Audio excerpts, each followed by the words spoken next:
যাও শেষ হয়ে গেছে মা। আমার মেয়ে ফুচকা খেতে রয়েছে, তাই এখন ফুচকা রেডি করলাম।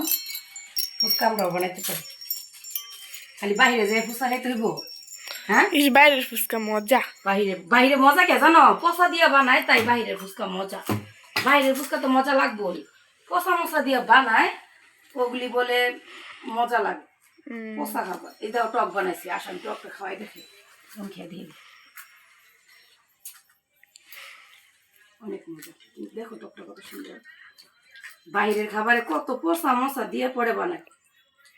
আলু ভর্তা করছি, একটি করে খাওয়াই দাও মানে। আহা আচ্ছা দাঁড়াও, এটা আমি বানাই দিতেছি।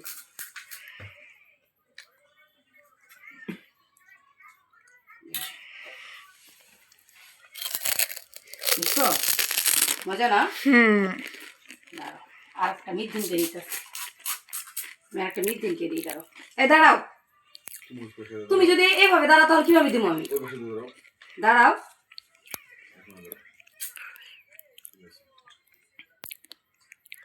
দাঁড়াও, দাঁড়াও, আমি দিতেছি। মজা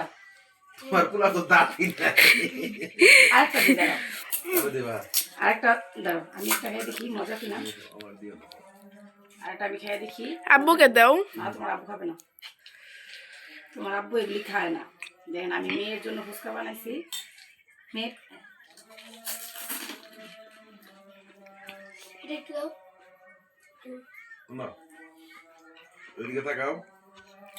অনেক মজা, বরিশালের ভাষায় কি কয় না, এক্সের মজা, এক্সের মজা, বিশ্বাস করবেন না, এক্সের মজা। যদি এক পিঠ খান হ্যালো কইবেন যে মজা ঠেলায়। এত মজা। আর একটা বার মনে করেন তুমি দিব তোমরা। হ্যাঁ দাও। দাও, এত মজা হয়েছে। আর ফুচকা গুলো বেশি বড়, আমি মুখে দিতে পারি না। আসলে বড় বড় বেশি, আর বড় ফুচকা খায়ও মজা।